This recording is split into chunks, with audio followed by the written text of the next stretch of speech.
Welcome to the Old Time Radio Westerns. I'm your host, Andrew Rhynes, and let's get into this episode. This episode is going to be Tales of the Texas Rangers. Original air date is December 2nd, 1951, and the title is The Dead Giveaway. Hope you enjoy, and again, thanks for listening. The National Broadcasting Company presents Joel McCrea in Tales of the Texas Rangers. From Hollywood, another authentic reenactment of a case transcribed from the files of the Texas Rangers.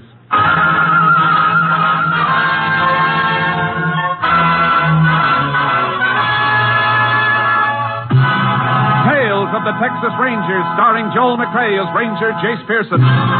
Texas, more than 260,000 square miles, and 50 men who make up the most famous and oldest law enforcement body in North America.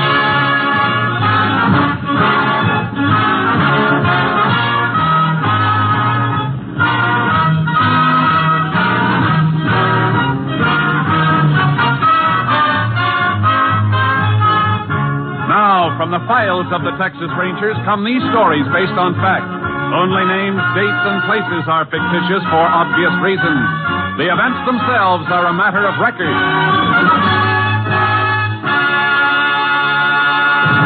Case for tonight, Dead Giveaway.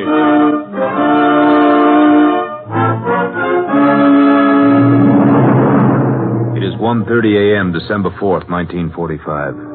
A single light glows in the living room of a farmhouse 4 miles from the town of Ashton in West Texas. Inside the house, a frantic young woman tries to place a telephone call. Operator. Oh, please. Operator. Thank heaven. Operator, get me the sheriff, quickly. Is that you, Mrs. Deneen? Yes, hurry. Oh, this is Mary Lou, Mrs. Deneen. I'm working nights now. Is something Mary, wrong? stop talking and get me the sheriff. Oh, all right. Oh, dear. Sheriff Ross speaking. Sheriff, this is Mrs. Deneen. You've got to come out to my house right away. Right away. Now, take it easy, Mrs. Deneen. What seems to be wrong? Somebody's prowling around outside, trying to get into the house. Isn't your husband there? No, he went to Abilene on business. Something woke me up, and I thought at first it was the baby. And then I heard a noise outside. Mrs. Deneen, what is it? Somebody came in. I'll be right there. Who are you? What do you want? Please!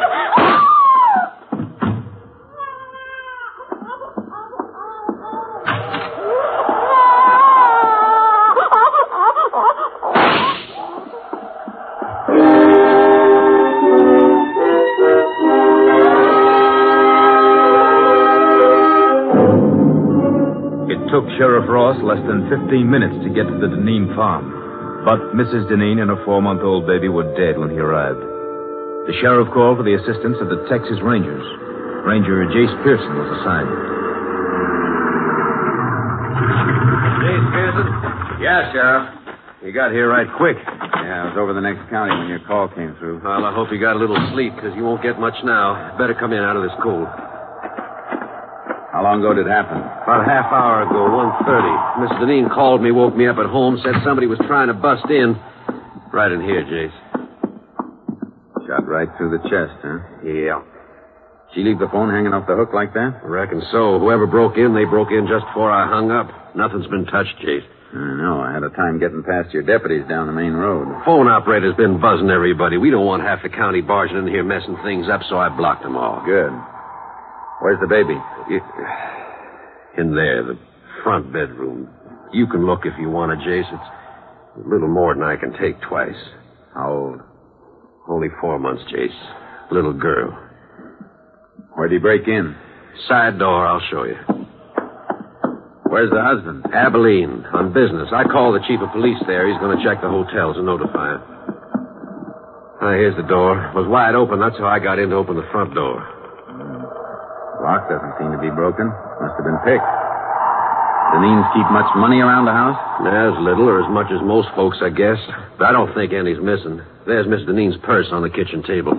Killer couldn't have missed that. You check it? Yeah, about $40 in it. It hasn't been touched. Motive wasn't robbery then, Sheriff. No. There's no sign of any other motive.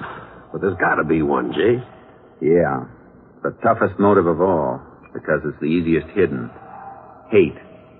The kind of hate the devil wouldn't hold.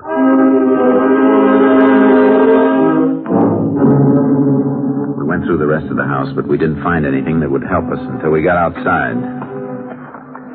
It's cold tonight, Jace. Ground's frozen hard. Yeah, if we find a trace, it won't be much. Keep your flash close to the ground. All right. Why are you working back of the house here, away from the driveway? Because I think the killer came in from this direction, probably on foot. Why? Why, you said Mrs. Deneen told you she woke up when she heard somebody prowling around outside. Yeah? A horse or a car coming up the gravel road around front would have made even more noise. Woke her up sooner.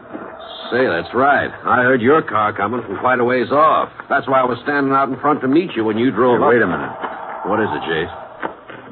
Piece of baling wire. Bent in the shape of a key. Well, that must about be what he used to get in. Maybe. Or maybe that's what somebody wants us to think. Let's take another look at that door. Yeah. What makes you think the wire was planted there, Jace? I'll tell you better when we try it in the lock. Well, it beats me why a killer'd leave something deliberately. That's what makes me think something's wrong. This wouldn't have been dropped so close to the house. And grab the door and hold it up high. I don't want to mess up any prints around the lock. You got it. Now, let's see how this wire fits. Yeah. Goes in perfect, Jace. Yeah. Watch when I turn it. Yeah. Hey, wire's just twisting. And it'll keep on twisting. This wire isn't strong enough to turn the tumbler in the lock. Then how did the killer get in, Jace? If you ask me, Sheriff, I think he had a regular key.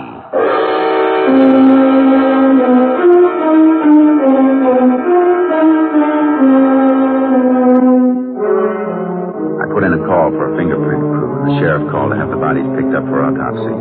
Then we went outside and started trailing again. We found a few directional traces, but they petered out in the darkness. Can't see anything at night on this ground, Jace.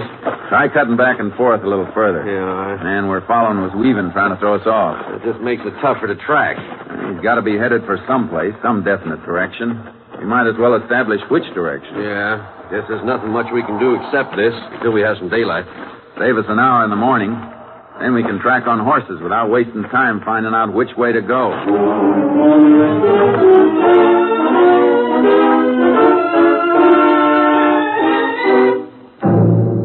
By sunup, we knew the killer's general direction had been west. The sheriff got his horse from town. I unloaded charcoal from the trailer, and we rode. He kept heading west, all right. But there's nothing out this way for miles once he got into those hills up ahead. Any kind of a road between here and the hills? Yeah, old wagon road just beyond the scrub on the rise we're coming to. Does it connect with a state road? It does, but nobody uses it. Maybe somebody did. Is it in good enough condition for a car to run through? Reckon it is. You figure he had a car waiting for him? Had to have a car or a horse staked out someplace. Come on. Let's make right for the road. Yeah. Wagon road lead to any other farm in the area? Used to lead to the old Mullen place, but that's burned out. Nobody living there anymore, huh? No, the old folks dead. Young Ted Mullen moved away a couple of years ago. Oh, here's the road. Ooh, charcoal. Headed pretty straight last tracks we saw. Must have reached the road right near here. Yeah, we'll find some mark if he crossed it and kept going. No, he didn't keep going. Look. Fire track. Had a car staked out all right. Turned the car around here to head back to the highway. Could have been somebody else waiting in the car for him. Maybe, but I don't think so. Yeah, look at the heel marks. Walked around to the driver's side of the car to get in. Yeah. And there's something else here, too. Dropped this cigarette butt and stepped on it. Yeah. Sure didn't smoke much of it. Didn't even burn down to the brand mark. Well, at least we know what brand he smokes. About all we do know, Jace. Won't be anything to follow at the main road. He sure won't leave a trail there. No. Mount up. Let's get back to the house.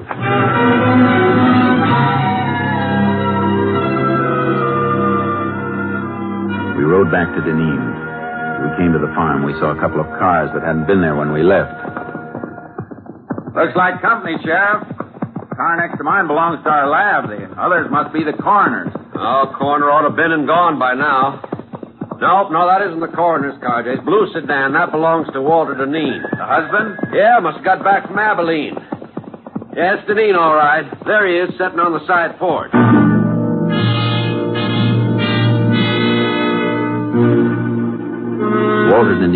sat with his face buried in his hands until we dismounted and walked up to him. The lab crew was in the house looking for Leighton Prince. Howdy, Walter. Oh, howdy, sir. Walter, I can't tell you how... Don't say anything, please. Ask me anything you like, but I don't want anybody else telling me how sorry they are. Better let me talk to him, Sheriff. Sure, Jay. Mr. Deneen, it'd help us a lot to know one thing. You or your family have any enemies? Enemies? Could there be an enemy as bad as this? We know the house wasn't robbed. Have you ever had any trouble with anybody, no matter how small it seemed? Now's the time to remember it. If there was anybody, I wouldn't tell you. I'd take care of it myself. That's no way to be, Walter. Don't go telling me how to act, Sheriff. You didn't come home to your house 10 minutes ago. You didn't find your wife and kids the way I found mine. Mr. Deneen, why don't you try to get a little rest? We'll talk to you later. Yeah, okay. Anything I can do, Walter, just holler. Yeah. You been able to think of anybody who might have had it in for him? Not a soul, Jace. Unless it was Ted Mullen. The one you told me about? Family that was burned out? Yeah. But, Jace, that was 5 years ago. Sometimes hate doesn't die with age. What happened? Well, old folks just got to brooding and died off after the house burned. Young Ted blamed Walter. Why? Windmill at the Mullen place was busted. They tried to borrow from Walter to get it fixed, but he turned them down. Ted said if the mill had been working, it would have pumped enough water for him to put the fire on. Young Mullen the kind to hold a grudge? Well, after 5 years, Jace. And he moved out a long time ago. Where? Who knows? Come on. I'll call my headquarters by radio. Maybe they can get a line on Mullen. All right. If they find out where he is, it won't do any harm to check on where he was last night. It won't hurt any. But I can't believe that a man after... Hey, hold it, Sheriff. Well, that's only Walter's car, Jace. What are you looking at? The design of the tire treads. Look at them. Oh, that may be. It's the same design we saw in the dirt road where the killer picked up a car to make his getaway. But, Jace, that was hard ground. Could barely see the tread. And tires like that are standard on lots of cars. Yeah, I know. Just the same. I want to look this car over. Left his ignition keys in. You going to start it? No. Just want to take a look at the dash. He said he got back from Abilene 10 minutes ago, didn't he? That's what he said. Take a look at that temperature gauge. Let me see. Register's cold. Yeah. Only it should be pretty warm if he finished the drive a couple of 100 miles just 10 minutes ago. Could have dropped back, Jace. Not in 10 minutes, Sheriff. It's a cold morning, but not that cold. Well, I want to talk to Deneen again. You see something else? I sure do. Look at this on the frame of the door. Service station lubrication sticker. Yeah. Dated December 2nd, day before yesterday. 18,412 miles. The mileage on the dash shows he's driven less than 200 miles since then. He couldn't have been in Abilene. Well, wait a minute, Jace. I admit that looks funny, but the man we were chasing, he ground out a cigarette, remember? Well, what about it? I've known Walter since he was a boy, Jace. He don't smoke. Oh, Mary Lou Simmons, phone operator. Who let you in, Mary Lou? I told the deputy I put Mrs. Deneen's call through to you last night. He thought you might want to talk to me. Ain't it just awful? You talk to her. I was still on the line after you hung up, Sheriff. I heard it all, the shots and everything. You hear any voice beside Mrs. Deneen? No, I just heard her say, "Who are you? What do you want?" And then the shots. That was all. You sure she said, "Who are you"? Oh, cross my heart. I heard it as plain. Guess you don't want to talk to Walter now, do you, Jace? No, I guess not.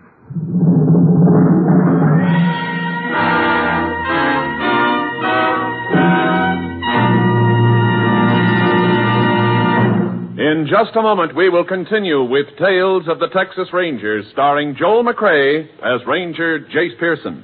Today, the NBC Radio Network, now entering its second quarter century as the leader in radio entertainment, salutes 5 new NBC stations. A hearty welcome to these stations and their managers. WNHC, New Haven, Connecticut, James Milne.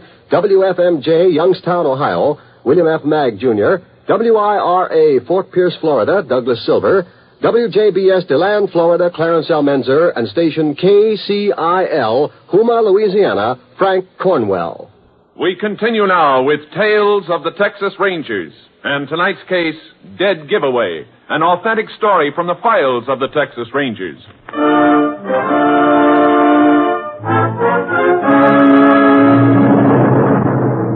I didn't want to question Walter Deneen until I'd had a chance to check on his movements. The sheriff and I drove into town and called the Abilene police. The answer didn't fit. Don't think there's any doubt about who he was, Ranger. Okay, thanks. Thanks very much. Well, guess that does it, Sheriff. Deneen was in Abilene, huh? Uh-huh. Checked into the Harris Hotel yesterday about noon. Checked out again at 2:10 this morning, right after the police notified him of the murder. Police could have spoken to anybody on the phone. And they didn't tell him by phone. Police sergeant went up and told him direct. Uh-huh. Description of Walter tallies, too. Yeah, but there's something that doesn't tally, though. Mileage on that car. Could be something wrong with the speedometer cable. Happened in my car a few weeks back. Maybe. And I'll be back sometime tomorrow. Where you going, Jace? Abilene.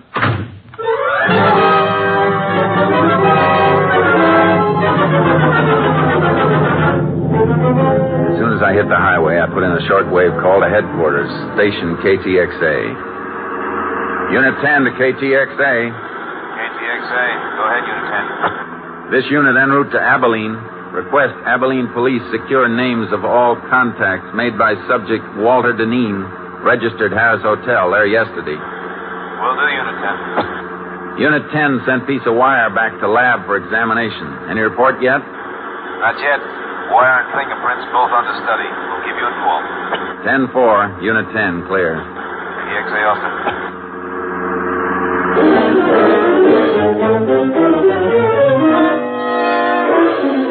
When I reached Abilene, I got a complete rundown on Walter Deneen's activities.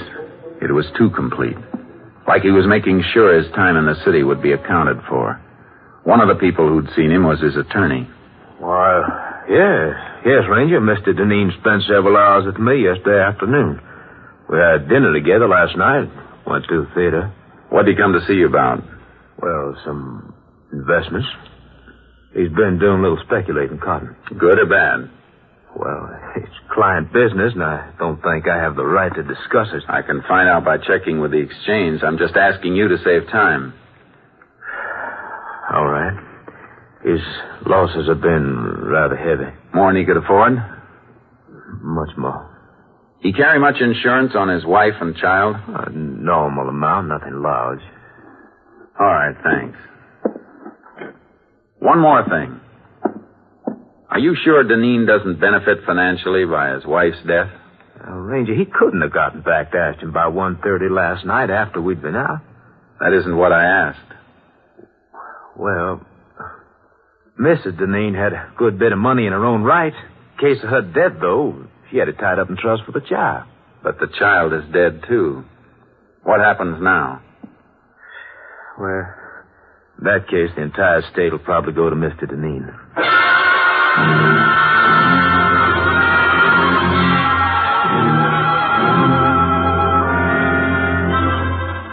I made one more stop before I headed back to Ashton. I paid a visit to the garage, the Hotel Harris. I keep the location of all guest cars on this index rack so we'll know which stores they're in when they want them. Was Walter Deneen's car in here yesterday? Deneen? That's D-I-N, isn't it? Uh-huh. No, there's no record of it. Was he a guest at the hotel? Yes. Is there any parking lot around here he might have used?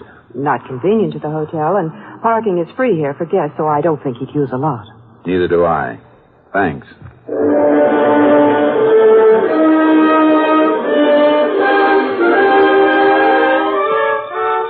Before I left Abilene, I called my headquarters. They had a report.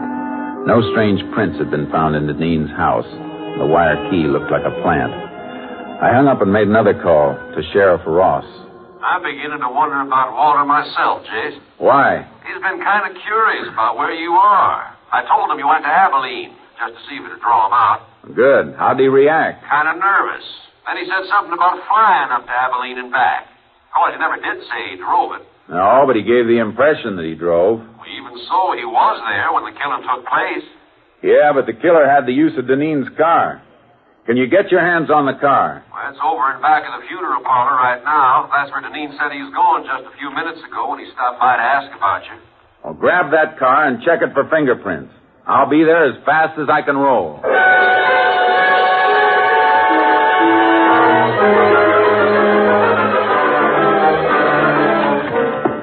Oh, howdy, Jade. Car all worked over, Sheriff? Yeah, ought to have reports on the prints soon. Send them to Austin. Find any strangers? Quite a few of one set that weren't Deneen's. If they belong to a professional killer, there's a good chance he'll have a record. Where's Deneen? My deputies are out looking for him. Why? I thought he was at the funeral parlor. So'd I, until I went in to look for him after we finished on the car. The undertaker said he'd left more than an hour ago by the front door. Must have spotted you working over the car. Come on, let's find him. Yeah.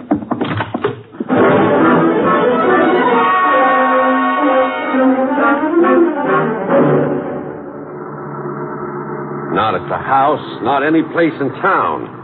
Where could he be if he hasn't run out? Trying to cover up for a couple of mistakes? He won't run, not yet. Why? Because his alibi is airtight. We can shake it, but unless we find the killer he hired, we can't shake it enough. He took a big gamble, and he's got too much at stake to run off. His wife's money? How'd you know about that?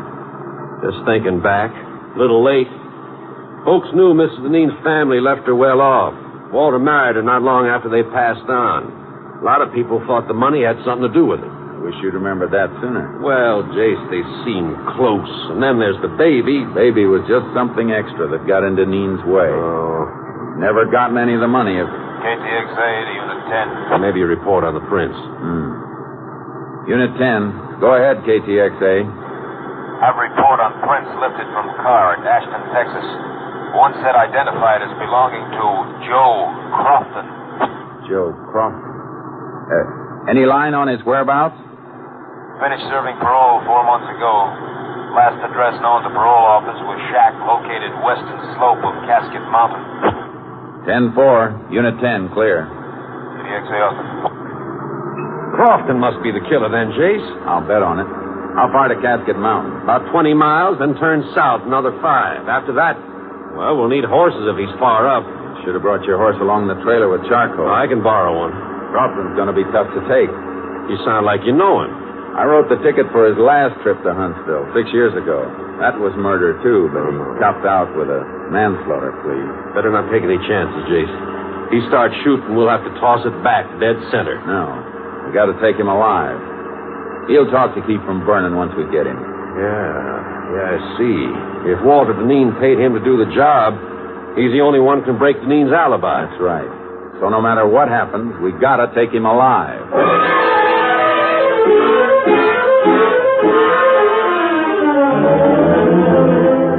Crofton's cabin was up, all right. Way up. The sheriff borrowed a horse from the man who directed us.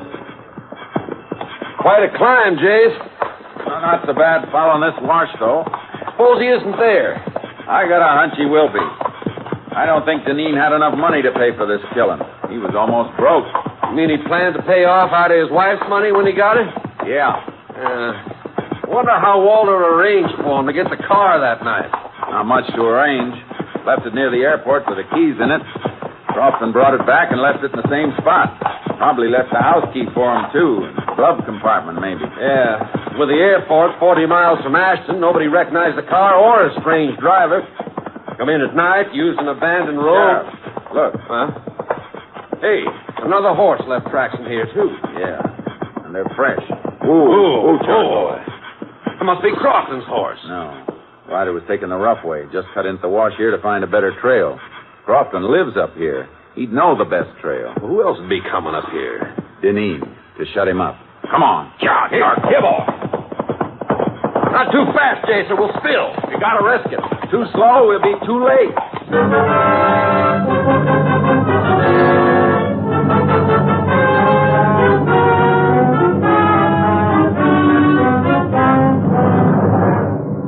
We reached the shack and crept up on it. There was no horse around and no sign of life. Tried to draw fire by showing ourselves, but none came. We had to go in. All right. Hold your gun ready, Sheriff. And don't come in till I call you. Right, Jace.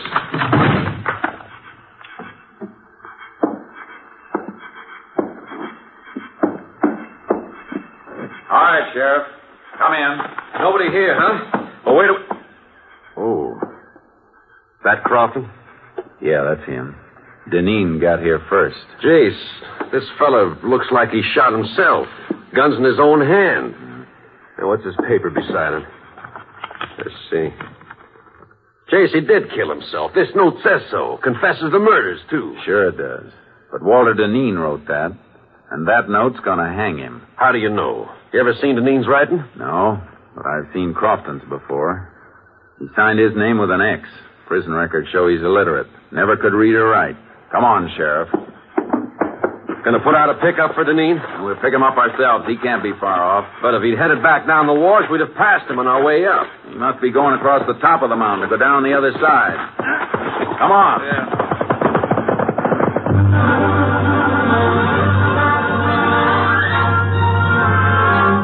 We got horses as fast as they could move. We spotted the rider ahead of us as he topped the slope. He heard us because he looked back and then whipped his mouth and disappeared. He knows we're on him. Got about 300 yards. We'll get him. Keep pounding leather. We're coming to the top now. Keep low in the saddle. Watch out for an ambush. There he is. Don't go down too fast, Sheriff. Your horse will tumble to the downgrade. Deneen was passing too hard, Jay. He fell. Look. Yeah, he scrambled behind the rock. Whoa, Charcoal. Come on, Sheriff. Oh, hit the dirt. Let your mouth go. Go on, Charcoal. Go on. He's down under that rock shelf. Perfect cover. Not too perfect. Bullets will ricochet back from that ledge behind him. See that dent in the ledge? Yeah. Draw your gun and we'll empty it on him. Hit right below the dent. Right. All right. Let's hope for a billiard shot. Start firing. I'm hit! Stop it! I'm bleeding! Throw your gun out, Deneen. All right. Don't shoot anymore. Here it is. Ow. Okay, Sheriff. Let's take him.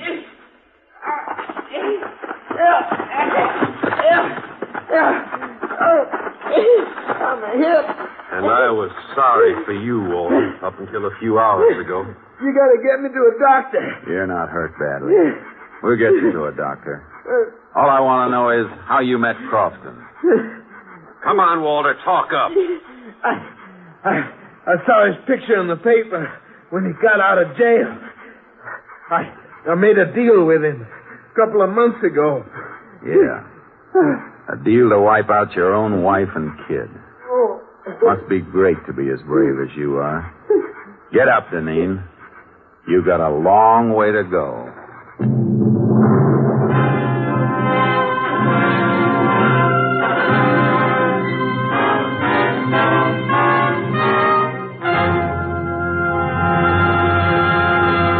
Walter Deneen confessed and made a plea for clemency. It was not granted.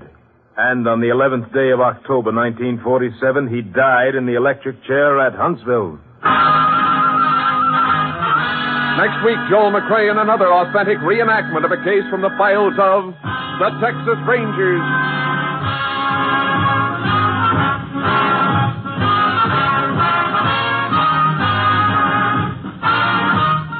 Joel McCrea is currently seen starring in the Universal International Technicolor production Cattle Drive. The cast included Tony Barrett, Lorene Tuttle, Michael Ann Barrett, Hal March, and Paul Frees. Technical advisor was Captain M.T. Lone Wolf Gonzalez of the Texas Rangers. This story was transcribed and adapted by Joel Murcott, and the program was produced and directed by Stacy Keach. Hal Gibney speaking. It's the Silver Jubilee on NBC. Today, enjoy the sparkling Big Show with stars including Ginger Rogers, Fred Allen, Dolores Gray, George Sanders, Lawrence Melchior, and your glamorous hostess, Tallulah Bankhead. Then Phil Harris and Alice Faye bring you 30 minutes of comedy. Later, Theater Guild on the Air stars Rosalind Russell and Walter Abel in Good Housekeeping by William McCleary. Yes, for great entertainment, stay tuned to NBC. The NBC Radio Network is now entering its second quarter century as the leader in radio programming. Next, it's The Big Show. All this and Tallulah, too, on NBC.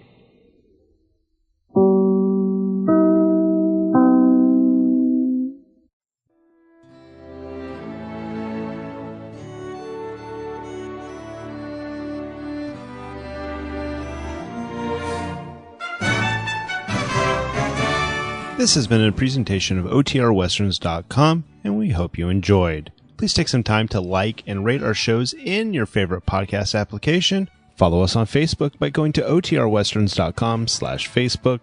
Join in the conversation by going to OTRWesterns.com/Discord.